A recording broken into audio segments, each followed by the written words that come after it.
So, I popped into High House Insurance to see if they could quote for my house insurance rather than using the internet. High House got a great deal. So to celebrate, I bought a posh hairdo. It made me look beautiful, gorgeous enough to become a highly paid model. I then won Celebrity Big Brother. I had an affair with an MP. Now I'm promoting a doll of me that says, "Cool, blimey, you're well fit." Happy things happen when you talk face-to-face with High House Insurance. See if we can beat your home insurance quote from the internet. Find us on the High Street, Selsey, or call 606 552. Hi and welcome to Selsey Internet Radio Podcast. My name's Keith Barnes, and in this week's programme we have Jean Pratt telling us what's on in and around the village. We have a recipe from Lyn, some gardening hints and tips from Giles Peare, and a very interesting interview with a local musician called Dennis Cowan. But first I'd like to welcome into the studio Jean Pratt. Jean. Good morning everyone. Just a reminder that if you would like to attend the Christmas Day lunch at the Town Hall with Julie and Danny, please phone Julie's Kitchen on 078 437 74758. Now on Saturday the 27th of December after Christmas, the Venture Club Fair is from 9:30 to 11:30. It's just adjacent to the Co-op. On Sunday the 28th and Monday the 29th and again on Tuesday the 30th, Cloud9, the musical theatre group, are presenting the family pantomime by Gillian Plowman called Ali Baba and the 40 Thieves. This is something to look forward to after Christmas. It will be on daily at 2:30 and 7:30. Tickets are £6 for adults and £4 for children and OAPs. Box office 602260. That is all for now. Bye. Well, thanks for that as always, Jean. And I'm with you. I would urge everybody to get along and get their tickets for the Panto. These shows are really good entertainment and good value for money. So, and of course it gives you something to do after Christmas while you're waiting for New Year celebrations to come along. So get yourself down and get some tickets for that.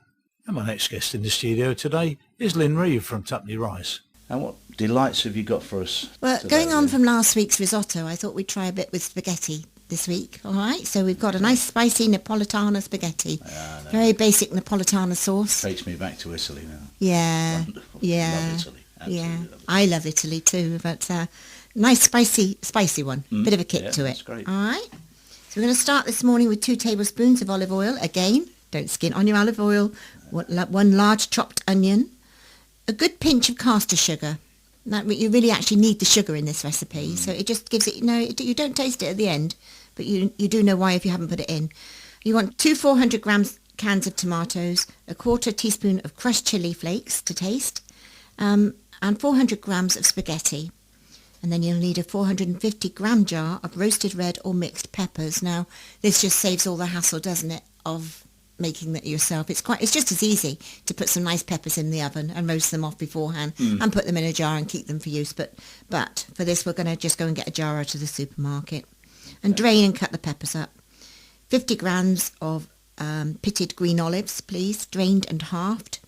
And then again, your grated Parmesan cheese to finish. So we start by frying your onions and your sugar. You get? So you're going to caramelise almost your onions and cook them for 5 minutes until they're soft. Not mushy. Not mushy. Meanwhile, tip your tomatoes into a food processor or a blender and process to make a bit of a puree. All right? So don't tell me that's not mushy. That is mushy. That's got to be mushy. Okay. It's a sauce. Sauce is all right. Mush is not good. No. Add Thompson chilli. Add your tomatoes and your chilli and season lightly. And don't forget, though, that your olives are going to add salt to the recipe. So when you're seasoning at this point, don't put too much salt in. You can always add it again afterwards. Bring to the boil and cook it gently for 20 minutes. Cook your spaghetti until it's tender, and the proper way to have spaghetti cooked is to cook it so it's tender on the outside, but you've still got a little bit of a bite in the middle. All right, so most people just boil it until it goes really soft and horrible, but just because they're not sure of it. And I've heard some people tell me that they know that spaghetti's cooked because if they chuck it at the kitchen wall, it sticks. I've never tried that, but I shouldn't think, it's not really the thing to do, is it? Now, I know a funny story about that. When somebody put a tin of spaghetti hoops in a saucepan of boiling water, And he'd had far too much to drink, fell asleep on the sofa. And it exploded. And it exploded. And he phoned me up and he said, Barnesy, can you come and see what you can do with this? And I went down his house, and there it was, splattered all over the ceiling. And it was a hell's own job Just get it off, yeah. So, especially when it's dried. I said, just paint over the top of it. It'd be quite effective. Yeah, nice one. Oh, bless. So don't fall asleep boiling spaghetti. No. Drain your pasta, and then you spoon over your sauce, add your pepper and your olives, and just toss it up to combine it. And then put some Parmesan cheese over the top. Now, again, with this recipe, you can put your own take on it. You can add some chorizo. That's a nice thing to add, nice and spicy. Or if you like the beans, the haricot or cannellini beans, they're good. Or peppers or anything else you want to put in it. It's your basic Napolitana sauce. Yep. Spaghetti, so just play around with it and have fun and just create. And another one for me to try. I love these simple recipes because I feel like I could actually, I almost feel like I'm becoming a cook. Oh, there you go. I think I could cope with one or two of these. Yeah, you just chuck them all in a pan. No need for all that cooking in the kitchen. Absolutely. Well, thanks for that, Lyn. You're welcome. And I'd just like to wish you a very, very happy Christmas and a healthy and prosperous New Year. I'll see you soon. Bye. Bye-bye. Do you know, I'm sure Lyn will make a cook out of me yet. We go across now to Giles Peare. Giles has got some hints and tips for us, what we should be doing in and around the garden at this time of the year. I have to say, all I do is look out on it. So over to you, Giles. What have you got for us today? What have I got today? Good question. Well, it's a bit nicer today, so I will talk a bit about the countryside again. Honeysuckle in the hedgerows and roundabout now, believe it or not, is daring to put out a few new leaves already. That's one of the few shrubs, or not shrubs, I mean plants that dare to do this at this time of year, and they are doing, they always do. Hazel catkins are now getting more noticeable as they lengthen very gradually. They're getting more noticeable, so things looking up a little bit already. I like the catkins. Always reminds me of a kid when I was a kid. Yeah, I know. It's, one does think back with those. Yeah, I agree. One does. And then, of course, the 21st, which is the solstice, is round about, and that's always great news because once that's been and gone, then we can really, really look forward to on things improving rather than going downhill, which is really great. Up. We're on the way up again. Another thing to look out for at the moment in the countryside is if it's a bit sunny, is especially in the mornings, and if there's a bit of frost, it's even more so, is in the hedges you get some lovely, lovely cobwebs. All these silken cobwebs in the hedges, adorning the hedges. And with the frost as well, it's very, very lovely to look at, and with the sun shining on it, obviously. Photographer's delight. Yeah, absolutely right, it is. And also they're noticeable at the moment as pheasants. Well, I know this is shooting season, but that'll be finishing soon, I'm glad to say. But the pheasants are, you can hear them if you're out in the fields and that, you can hear them squawking if they're disturbed, and it's a very noticeable noise. Against the eerie silence of the countryside. They're very noticeable. Going into the garden from the countryside, it's not too late. In fact, it's a good thing still to plant some late tulips, because it's a good thing with tulips anyway to plant them at different times, and they keep a succession of blooms coming along. And it's not too late to still do their tulips. And then it's a nice idea with some of them to interplant them in the borders with forget-me-nots and wallflowers, and that really gives you, they set each other off very nicely later on, a bit later. A bit of colour in the garden very much at this time of year is winter jasmine, which, as you know, has got this lovely yellow bloom on it. And that brightens up the gardens. That does give us that really does a good job, winter jasmine. If you've got any, haven't already done so, any bowls or pots of outdoor that have been outdoors, move them indoors into a shed, not a shed, I mean into a conservatory or somewhere, out of the hard, in case you get a hard winter. And then also, it's a good idea now to, because lots of people will have grown or been given these pots of false indoor crocuses, staples, hyacinths, tulips indoors, and if it's a good idea, they'll have most of them been either coming to bloom or very near it right now, is put them in a good position because they've been in a bit of dark, but now where they get plenty of light, and also turn them around daily, turn them a quarter each one daily, because that will make sure that the growth and the flower and the leaves are even. Rather than otherwise going towards the sun. they'll always veer over one way. On the lawns, again, I keep saying, if not already done, rake the last of any leaves that might be there and put it on the compost. You don't want too many leaves, but a few are all right. And also, if you've got any wet patches, spike them, give them a good spike so the water can get through. And also, don't forget, never, if it's a frost down, never walk on the lawn. It doesn't do it any good at all. Being an I say ex-golfer because I played golf for many Yeah. years, and I had to pack it up because of my knees. Oh, really? Yes, I know, the revered turf of the golf course. Yeah, I can imagine. They don't let you on it when it's No, frost. I wouldn't think they would, No. especially the putting greens. They Oh, wouldn't. they want wouldn't. you No, they don't let They you wouldn't on. want you on Some that courses won't even let you out on the. No, I wouldn't have on thought the they would on a fairways, frosty day. 'cause No. It breaks the. Well, no, it's breaks quite the- understandable. It's quite understandable, actually, very much so. Think about our feathered friends, which you were already talking about earlier, the birds outside now, and make sure their water bowls are topped up regularly, and they've got plenty of food if you're in a position to, if not too many cats in the garden, or put the food well out of reach if you do. Don't forget, birds do like some fat balls, and help them, that helps them, it gives them a higher percentage of strength. So as well as giving them seeds and of course we get an awful lot of birds. yes, we Selsey. do. We do. I've only been down here. apart from seagulls, they're the main ones. Yeah. Well, I've been down here getting on for 9 years now, Yeah. and it never fails to amaze me how many birds we get. Yeah, I we live do. Where I live in Marine Drive, Yeah, just across the road, there's that great big bush Yeah. on the corner of East Way there. That's Right. Yeah. and that is seething with birds. And some days, and you Yeah. walk past and they all fly out. And Yeah. Oh, yes. I know. I agree with you. It's, Yeah. But No, it is I was interesting. surprised because I expected to see nothing perhaps About more seagulls, than the gulls. But Yeah. No. There are quite a lot of birds. I agree with you. yeah, The only nuisance is all these cats. I mean, I have cats myself, but that is a downside very much to Well, I get cats on top of the aviary, but really does one of annoy them just me. lays there with his paw dangling down at the side, and the birds take no notice Well, at they're all. probably used to it Yeah, now. Exactly. That's they're right. not worried about the cat. Well, no, they wouldn't be, not now.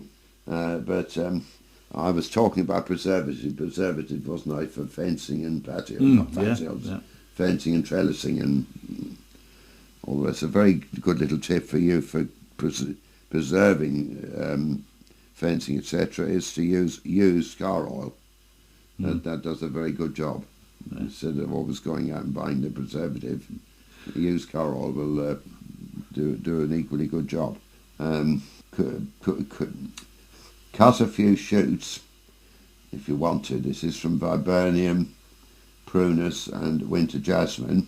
Put them in a cool place in some water indoors, and then they can be used with Christmas decorations, because their buds will open up and they'll be very useful. Poinsettias, people get given them a lot at this time of year. Christmas favourite, don't they? They keep them in a warm room and moist, but not ever waterlogged, never overwater at all, because they are very sensitive actually. And also a good thing with them is in the mornings, give them a very fine mist spray. Okay. That will do them a lot of good. A good nice thought for this time of year is a good mind, a good heart, warm feelings.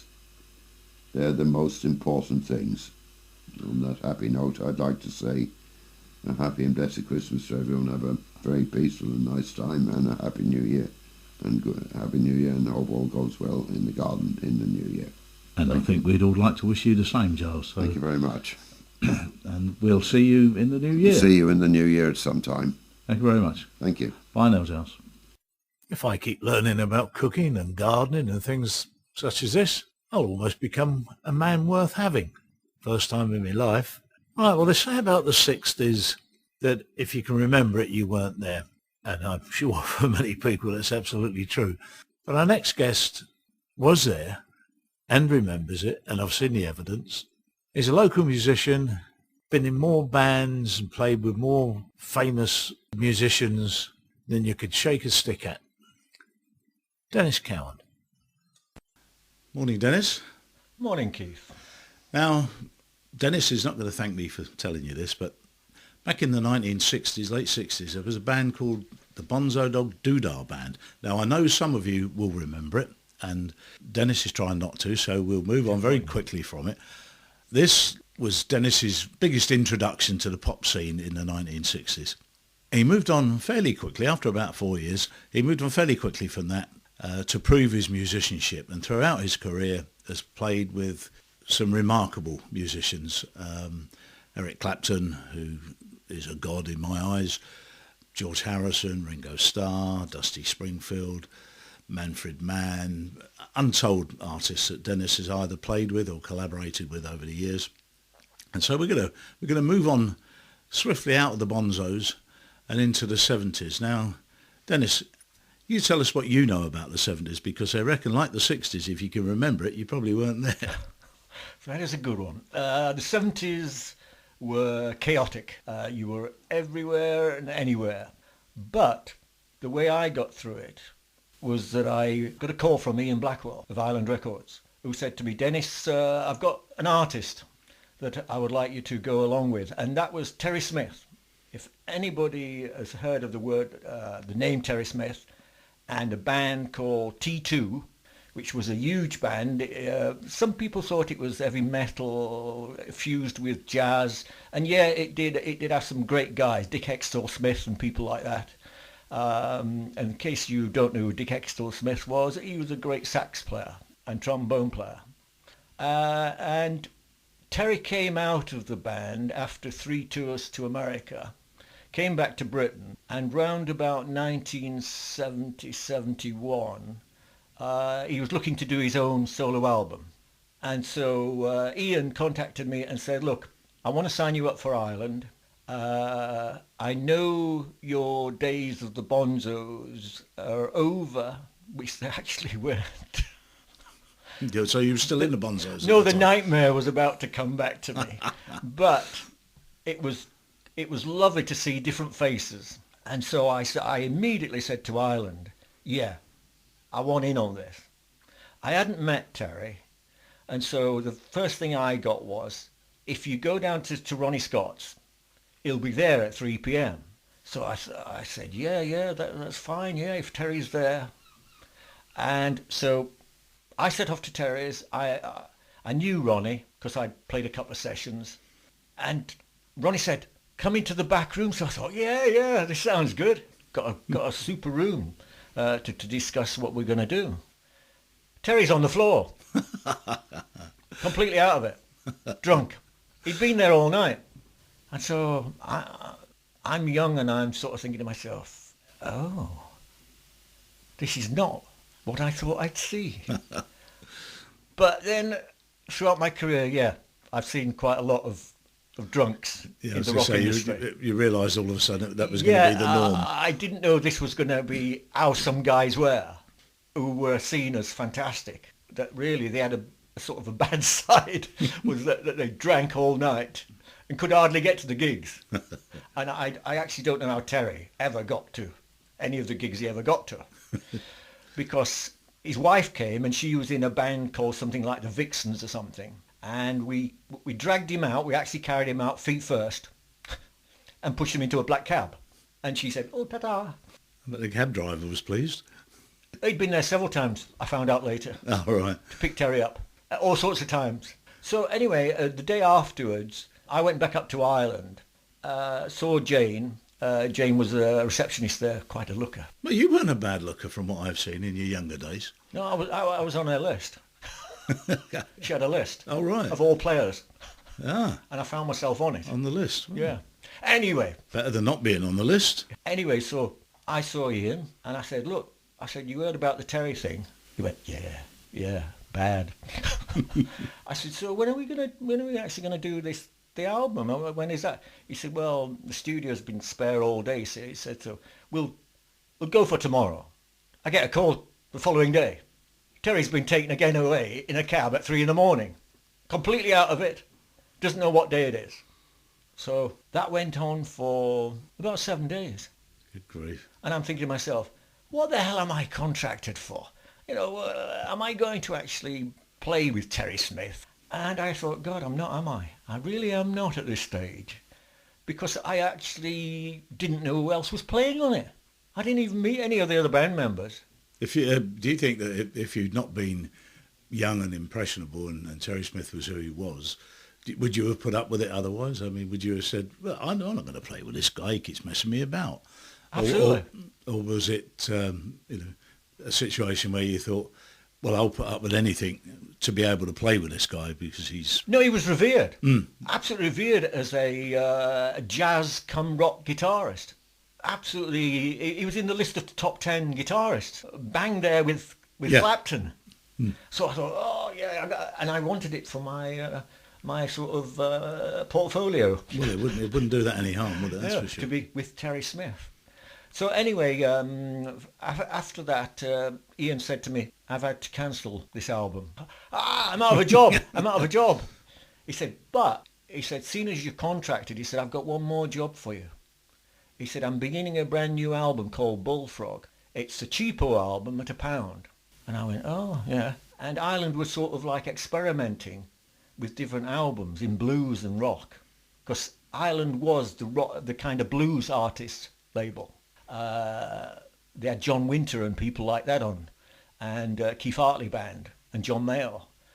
And so I thought to myself, yeah, this sounds good. Forget Terry, just leave him to his life. So the next day they said, well, we're beginning tomorrow in about a couple of days. I think he said tomorrow, but I think it was 2 days. They sent me a cassette, roughly by some demo artists who demoed a song, and they said to me, play bass on that. Get your bass together and do something in there, and then get to the studio. We want you in about 11 o'clock. So I get there after tinkering about getting a bass bit for this new song, and I meet Lyle and Dave Caswell, who at that time were doing Resurrection Shuffle and things like that. And we get down to the studio. I get into my booth. In those days, it was little booths. They sectioned you off. And I was stood there with my bass, and then I look at the guitarist next to me, and it turns out to be Peter Frampton. Oh, right, yeah. An unknown Peter Frampton, just Peter on guitar. And there was a guy, a fabulous drummer called Alan Bowles, who went into a huge supergroup, but he was there. And then I saw Lyle and Dave Caswell there. And then in comes Madeleine Bell from Blue Mink. Blue Mink, yes, I know, well. And she's all bubbly, you know, like that sort of Nigerian stuff, all bubbly. Hello, everybody. And went round meeting us and said, oh, Danny, oh, yeah.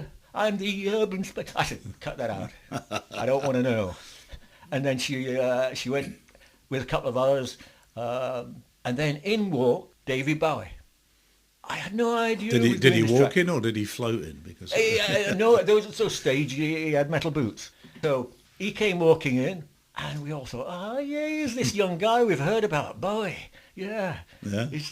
And he was saying hello to everybody. He came round, and then he moved into the booth, and he said, at that time you did sort of like an assist track, but you didn't record him, but he would sing. So we started up. The producer came in. I don't even know who the producer was at that time. He came waltzing in, knew what he wanted. We did one rehearsal of the track. He stopped it. And then the engineering booth was sort of up on another level. And they were looking down at us. It was amazing stuff. And the old thumbs up. And so they said, oh, take another track, you guys. Take another track. And they told Lyle and Dave not to play, because Pretty Loud was brass. So myself and Peter Frampton and Alan Boyles and a piano player who later was Joe Jammer, if you heard of him. Not a name that springs to mind. Yeah, from I'd America. have to say, but, And it was pretty good. And we played the track And the guy said to us, "You got it. That's great." We had no idea what it sounded like. And then we said, "All right, you guys, go." We came out, and then we knew that then Lyle and Dave were putting on the brass parts. And then we were invited back to watch David sing. Oh, it was terrific stuff. Terrific. It really brought the track into life. And when we heard the final playback on the track, we didn't know it sounded as bluesy as what it did. Yeah. It was a terrific thing. And I thought, yeah. Because you only hear parts of it, no? I mean, Only like you were parts of saying, you're only privy to parts of it while you were actually recording it. So Yeah. you had no idea what it might say, what the finished article was going to sound like. No, and that happens now. A bit like recording for Selsey Internet Radio, really. But that happens now. Even if you do guitar parts and stuff like that, you don't always hear it put together till it's production in the mix and it's all put together. And like even now when I put guitars on guitars, people say to me, "Dennis, you're like an orchestra." Yeah, it's because I do layer after layer. And I work out what layers I want and what layers I don't want. I try not to put in too much rubbish because that's not my way. So you were contracted to Island Records as a bass player. So did this mean that they could just say to you, "Dennis, there's a band recording an album down at these studios, get yourself down there, they want a bass player"? Did it work just like that, or did you have some sort of input into where you went and played, who you played with? No, it was in those days. It was a case of they gave you a cassette of the track. They'd send you a cassette, and the cassette was mainly made up of some demo guys, and it was a rough thing. It gave you the tune. It gave more or less the rhythm and the way it was going to go. What we did as session players is if we weren't doing it dot-wise, and when you were doing blues, you didn't. But sometimes you had to be reader as well, which I became over the years. And they left you to do your own input. Oh, I see. So any riffs or anything that you put in were down to you. They weren't written. Yeah, in. they were created by me. So it was. I mean, some of the brass guys worked on the way of by ear, as it's called. Some brass guys won't work that way. They want dots. So you have this kind of thing between the readers and the feelers. And it's well known that when you're a feeler, you actually do far better because you put heart and soul into it. When you're a reader, you're merely following a guideline. So if it stops there, that note, you stop. Yeah, the next session I did involved Brian Ferry, who was a remarkable guy who was actually doing his Roxy Music thing. And then, amazingly, another great guy signed to Ireland walked in, and that was Robert Palmer, Addicted to Love, which I starred on. That was much later. Anyhow, going through the Ireland thing is, as I say, the album Bullfrog was sold. Ian miscalculated because he didn't want any names on it. So they had no idea that Eric Clapton was actually alongside me and other people, and Peter Frampton. It actually had nobody. It just said Bullfrog, £1. Once again, we're going back a little bit there with the cassette and the £1 album. Yeah, the £1 vinyl album, absolutely gorgeous. And that was buying it brand new from the shop, not from a car boot sale. Yeah. And I mean, it was a super album, absolutely super album, but nobody would trust it. No, that's understandable. Yeah, if it had said Eric Clapton, etc., all listed down one side, which they later did. It would have done fantastic things. Yeah, because, I can imagine. I mean, I only did 4 tracks on it, and there was a total of about 12 tracks. So you can guess who came in. I mean, guys, there were probably some American guys came over and did the job. Yeah. But as I say, anyway, that was one of the things that happened.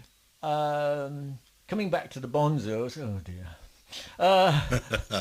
Things were happening with the Bonzos. If you ever bump into Dennis, whatever you do, don't start singing Urban Spacemen or mention the Bonzos. You see, along came, because it was The Bonzos were very fractured, and there was a fight going on between Viv and Neil. That's Viv Stanshall and Neil Innes, Yeah. for anybody that's not aware. And it was a kind of very private fight. Nobody knew in the press that ructions were happening every time we met. And people like myself who were in the young section, it sounds good that, we sort of sat back and just watched it, it was just like a silly show. I mean, it was these guys, Oxford University, etc., lambing into each other about what we were going to do. And then Viv wanted the Big Grunt to form and the Shornhead Show Band.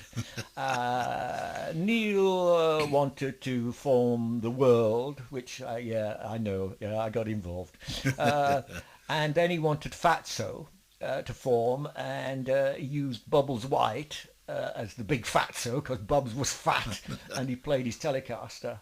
But these were all silly games. They're all silly mind games going on. Because anybody that wants to realise what a silly show it was, if you ever look on YouTube at Bonzo Dog Doodah Band or Urban Spaceman, or not only that particular track, there are other tracks on there, and you will see the first thing that will become apparent is that it's a silly show from start to finish. One of the shows that we did were Do Not Adjust Your Set. I remember it, sadly. I don't even remember it. Well, you weren't there. He's doing these silly scenes, these sketches, which really the work of Eric Idle and Palin and all those. Those were the guys that were moving it. They just happened to be the biggest Bonzo fans, and they just seemed to think we were as silly as them. Mind you, actually, we were. I was saying, looking back, they're probably not a lot to choose. No. But anyway, maybe I shouldn't say things like that. Yeah, no, you're right. But I think most people would agree if they look at Monty Python, the Bonzos side by side, will realise that the sense of humour was very, very similar. Yeah, it was like a family. I mean, they were an acting family. We were the Looney Tunes family. Yeah. But anyway, because I wanted to get away, I came across some work with Louis Vecchio, who was an Argentinian, and Louis wanted me to be in his quartet. I'd never done this, so it was actually scary. I thought, this is going to be a bad one, because I realised Louis Vecchio was a jazz man, and what he was going to say to me. And of course, in those days, proper musicians were jazz men. Yeah. The people that were pop musicians weren't proper musicians, were they? No. They weren't looked on by proper musicians as such. Well, the funny thing is, Louis never mentioned the bands I was famous for. Yeah. He never mentioned it once. No. But it was good, because not far from Trafalgar Square at a huge club where only the rich came and paid huge fees, and I started at a ridiculous time, like 2:15 in the morning, and went through to nearly 3:45. And I was on a learning curve, and I didn't realise it. I was trying to actually figure out what Louis Vecchio was playing. And I had this wonderful guy alongside me, Peter Cornish, a wonderful sax player who always remembers that Louis invented a time sequence of 4.5 to 4. Which is an incredible, 4.5 to 4, and he kept turning around to musicians and said, "This is how it goes." And even Pete told me it took him 20 years to figure out what that 4.5 to 4 was. But anyway, Vecchio, I wasn't quite in Vecchio. I was more or less in the quartet, and actually after the quartet finished this stint, which was actually fantastically paid. There was no record deal on it. It was just playing there and me sort of being nobody in the middle of the night. Anyway, Louis' agent and manager, Carl, he gave me a call. And at that time, I'd switched management myself to Mafalda Hall. Yes, Mafalda. and Ricochet. And Mafalda said, stay with this gig, because I got a call in. Louis Vecchio wants you to be in his supergroup called Vecchio. And I thought, oh, yeah. Yes. She said that it's a 10-piece supergroup, and it's got some fantastic guys, and he really wants you. So I went down, had a meeting with Carl with Jane Vecchio and Louis Vecchio, and he said, "You're in then." He said, "You played some mean bass down at that club, and I want that." And I thought, "Oh, at last, at last."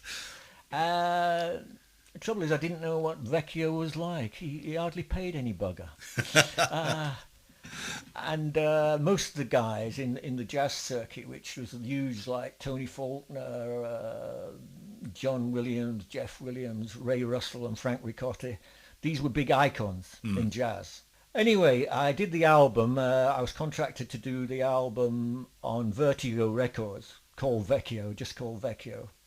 I have no idea whether it was a success. To this day? To this day, I don't even know where that album is.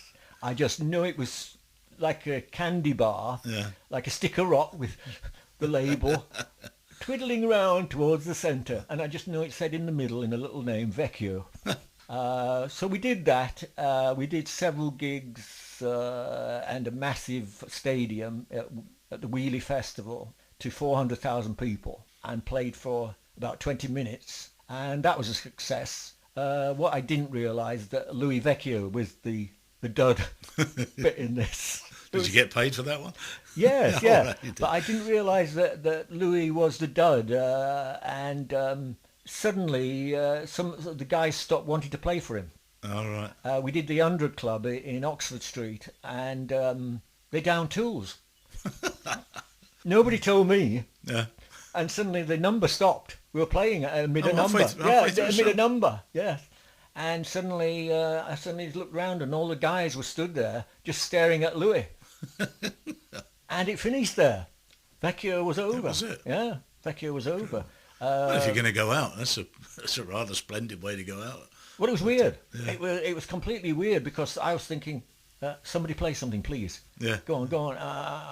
Yeah, I suppose being a young guy surrounded by older musicians, you're never quite sure what to do or what you should do. No, it was like the show must go on. Yeah.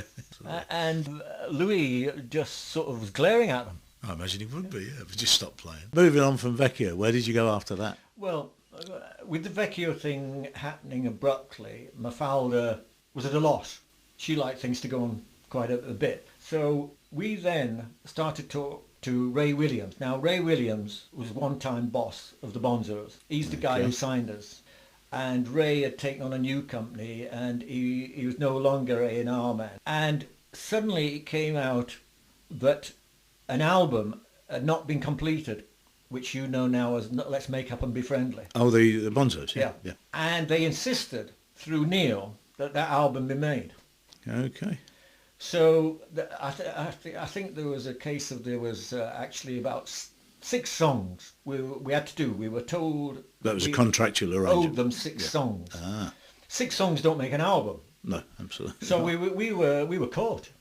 It had to be more songs. So that brought a rotten thing together, and none of us enjoyed it. And there was different players came in, Dave Mattox, and the band went to about 12 people in the end. I didn't play all the tracks. No, I dropped out. It was over for me.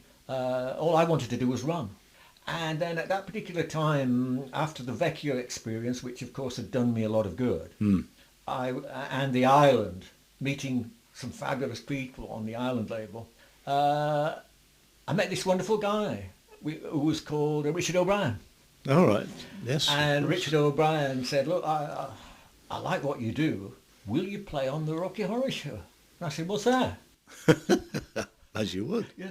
And then he said to me, "We've got some rehearsals going on, and we've got Tim Curry." And Tim Curry, who's that? He said, "We've got Tim Curry," and he said, "a few other guys." He said, "And we're playing upstairs in North London, at the Islington, near the Pied Bull." And so it was a very small theatre, and it only took about 60 people. And Richard.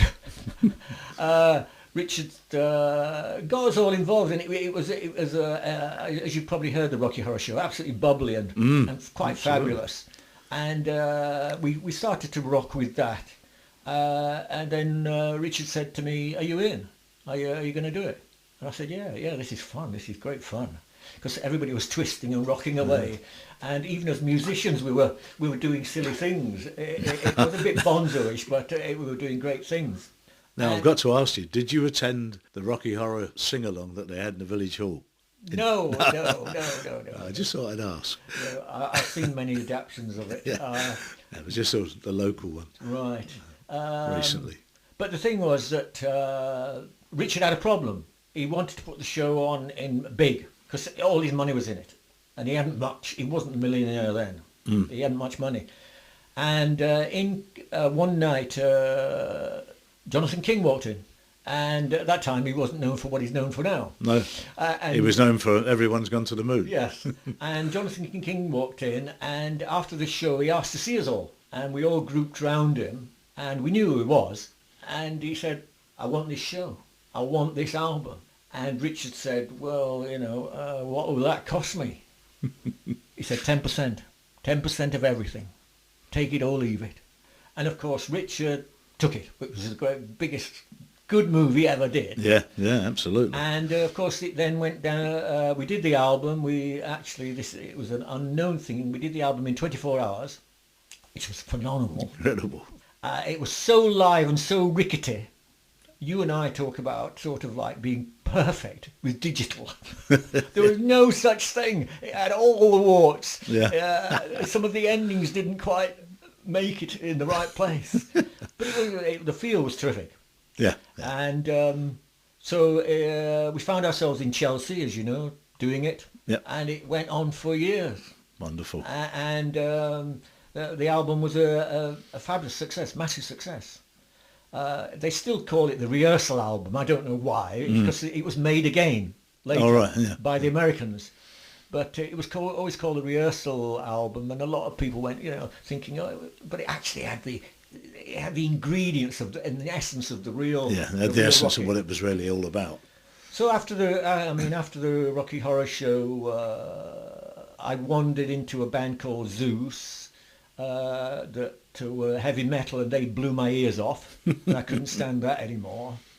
Apparently, the drummer hated me very badly. From jazz to heavy metal. Heavy metal. It doesn't line up. I had to try it. It doesn't line up, does it? I don't even know who the guitarist is. But I went with that for a while, and then I met up with Lyle again, and we had to back a comedian, Dave Armour, who worked for Thames Television, and we did that with Pi Records. But the thing was that record companies were buggers, because if they hadn't signed the dotted line, they didn't really care. And because Dave Armour was a failure, a comedian who was way out of his depth, I wrote him the songs, but they bombed. Yeah. And Pi said they were going to take on this new band called Ramshackle that Lyle was in. And of course, they were made. They just said, "Well, bye-bye to that." Okay. So then I never saw Lyle again. And I moved off and went straight in to do a thing with Marianne Faithfull, which was fabulous. Lyle I tried to meet again, but he disappeared. But the strange thing was Lyle, in 1975, he was in Germany doing the Rocky Horror Show, which made me smile, of all things. But then, as I said, then met up again because of Mafalda. She put me in with Long John Baldry, and I was in his band. I can remember all these, you see. Yeah, terrific. Let the heartaches begin, Long John Baldry. Well, I remember when he used to sort of take his little lamb. He used to walk a little lamb all around Muswell Hill. And everybody used to watch him going around. Yeah, they were great days. There was Chris Spedding on guitar, and Chris was going to do his motorbiking, his big hit, all on his own. And that's how it all became. As you went through the 70s, I met up with the Small Faces and people like that. Noddy Holder, brilliant. Robert Stigwood's, I went there. And Robert Stigwood said to me, "Will you work with Robin Gibb?" And so I said, "Why? I won't say no." Yeah. So, and you see, at that time, Robin was having trouble with his brothers. Yeah. There was a big fight. Some friction there, wasn't there? So I went to that. I looned around doing loads of stuff with different people. I did. I also worked with a black band called Aswad. Do you remember Aswad? Aswad, I do indeed, yeah. I even worked with them just to get to know the old reggae. You know. Yeah. Did it take much learning that? Yeah, it was the timings. Because they seemed to be sort of like doing numbers for 10 minutes. Yeah, that's right. And relying on the bass player to keep it going. Keep it there. But that was great. We ended up at the Edmonton and places like that. And then I met Paul Kossoff, Free. Oh, the yes, band yes, Free. yeah, Free. And there was a brand new band starting called Sharks. And I went into that, and I did a huge mistake with them. I started to play too much bass. Now that sounds amazing, doesn't it? They wanted less bass. Oh, right. Yeah. And then I've never known a bass player yet that wanted less bass. Oh, believe me. Anyway, what happened was I started doing that, and as I moved up to the 80s, I met various people, include Bonnie Tyler, and worked with that. And Elvis Stardust, I believe you were. Elvis Stardust in '83. Yeah. Doing his single Cuckoo Cuckoo. And also, I believe you worked with the Travelling Wilburys. There was.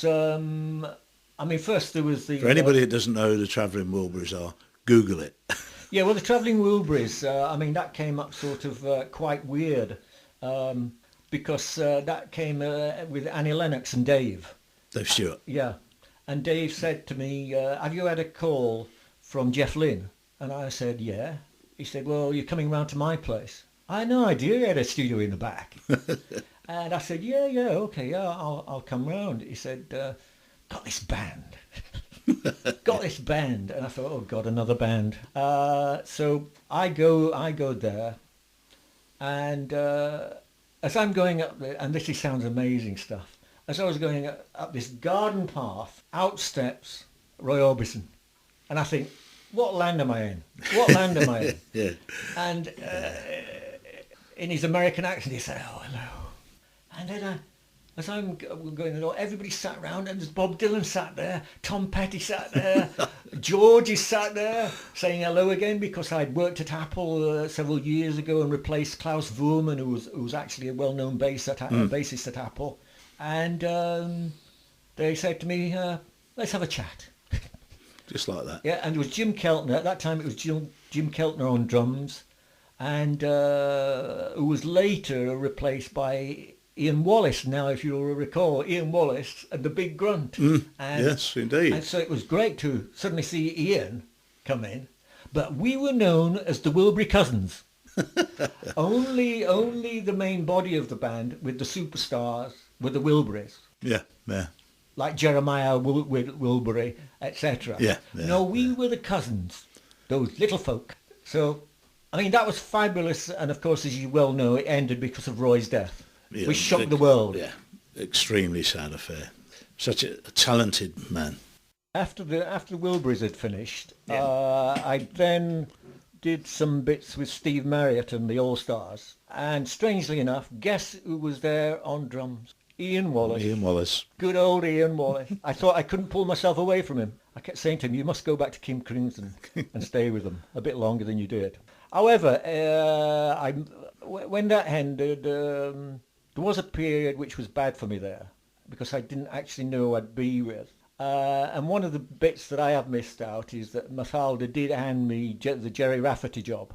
With Steelers Wheel way back. So yeah, that was a great thing, because then I met Manfred Mann, as we will come to Manfred. Yeah. But I met Manfred then with one of his versions of his bands, because there was the Earth Band, there was another band, Chapter 3, I think. Yeah, Chapter 3. A lot of people don't realise that the bands, not quite so much nowadays, but certainly in the 70s, 80s, especially 80s, that bands would have 6 members, 5 members, whatever.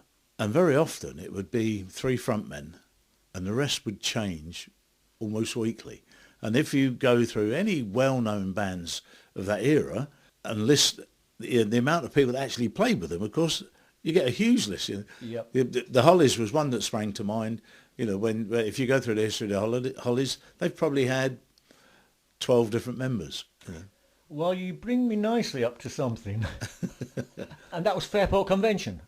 Now, with the Fairport Convention, that was a different gig. That was like a dep gig. You did do dep gigs where a guy was busy, and Dave Pegg was with Fairport Convention, as you'll read about him.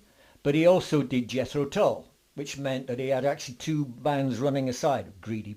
Yeah. And the good thing is he couldn't work with both at once, like driving two cars. Yeah. So I got the gig for a while, and this was a huge family. Dave Swarbrick was going deaf. He was the violinist, do you remember? Yeah. Terrific violinist. But there was many guys actually went on to their own solo careers from that. But I think once they did a photo call, and there was 36 people who'd worked in the Fairports, and they could hardly get us on. Yeah. It was not just totally surprised. amazing. After that, after I'd done the Fairports, And of course, you bought your own record label. oh yeah, Record well, company, in rather, about one '84, time. I decided to go into business and form a record label, which was Mirage, and a video shop. That did work, but you see, the trouble was I was still in pop. I was still doing Yeah. stuff myself. I eventually sold that out to Emdale Film Productions, who actually wanted an audio division, and they saw my label as the excellent piece. I mean, we used to be in King's Cross, and I sold that to them. And from there, I got a call from Clive. Now, you don't know who Clive is, but Clive managed Cliff. All right. And Cliff was notorious of, if you worked for him once, so long as you stayed with him, you were in. But if you left, you didn't come back. So I went out to Weybridge to see Cliff at his place. We got on well. Cliff knew that I'd worked at R.G. Jones in Wimbledon, which was a favourite haunt for Cliff, where most Cliff records were done. Despite it being with EMI, he did most of his records at R.G. Jones. So anyway, I found myself there in a thing called the Thunder Band, which was fabulous. I worked in that for a while and had to leave because suddenly there was a new thing on the horizon called Iceberg. Oh, yes. New band. And my manager said, we want you to head a band, fantastic big band called Iceberg. And I thought, oh, no. But it actually happened. Iceberg came. It was a big band. It was about 7 of us. It was totally uncontrollable. Totally uncontrollable. We did an album. We did a single. It was owned by Enjoy Life Records, an American guy. He was no good whatsoever. He left nobody in charge with us. Right. And You so, left to your own devices. yeah, we had this one guy who kept telling us where, what did we want? He had a black case, what did you need? And I said I wanted a huge iceberg right over the stage in polystyrene. Yeah. They got it for us. Yeah. Yeah, got it for us. I mean, it was, so many thousands it was. Yeah, it would be. And then we ended up at Wembley with U2. Of course, they were top of the bill. It was a well-rehearsed band, but it just lacked the top appeal. Yeah. But we got away with it. We did that. And I didn't do any more for Enjoy Life Records because Tony DeFries came to see me. He was with Bowie on Main Man Records and Jem Toby. And he said, Dennis, you've been in this industry for so long, you've never done a solo album. Do you want to do one? No. And in the end, after a coffee, now I'm cheap really, you see, I'm cheap. He got me a donut and another coffee, showed me a paper, he said, sign. And I looked and the figure was damn good. Oh, well. And I said, yeah, all right. Not just signing for the donut. No. I said, this is good. So I went down to Regent Street to the company, signed up with them. They allowed me 2 years from 1990 to 92 to do this album. It was partly recorded in New York and partly recorded at Delane Lee in London. I virtually did all the work for myself. I did use Lyle on sax on one track. I used Ian again to do some live drumming from me. I got a beautiful girl called Corinne Taylor to do some vocals. She sounded exactly like Bonnie Tyler. I did all the guitars, keyboards. I had a much better voice. Yes, folks, yes. I had a much better voice, and I did the album over 2 years. They released it in the States, and absolutely unknowing to me, zoomed up the top 50 billboard, went way up, and a single, Room with a View, which you'll hear very shortly as we leave this, grossed $1 million. Brilliant. And Dennis Cowan was born. Again. And ended. And because, and excuse me for interjecting at this stage, Dennis, but didn't you die in 1972? Yeah. Because according to yes, in a terrible Wikipedia, accident. you died in 1972. You know, that was the most unfortunate incident. It really was. The resurrection seemed to have worked, I have to say. Yeah, and Wikipedia wouldn't let me be resurrected. I believe so. Yeah, I believe they didn't want to know. Despite your assuring them that you were still with us, they wouldn't listen. Didn't want to know. And I gave up. I gave up because I talked to this guy called Dave Midnight Blue, an idiot in America, and no, he wouldn't let me. And then after that, I involved myself in some session stuff, and then met Manfred again, and his wife was telling him to quit. So I joined that, and then in 2000, I stopped. That's it. I came out of it. And here I am now on my new album. Yes. Well, I wish you all the very best with the new album, and maybe we can get a preview of some of it at some stage. You will. Bye-bye. Bye-bye, Dennis. Bye.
Well, thank you for that, Dennis.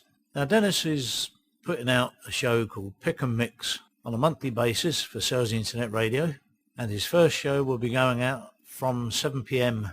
this Monday evening, and you can find that on the Selsey Internet Radio channel on YouTube. So, Selsey Internet Radio channel on YouTube, Pick and Mix. Right, well, that's it for this week's show. Have a wonderful Christmas, and we'll be in touch again between Christmas and New Year. Bye for now. Bye.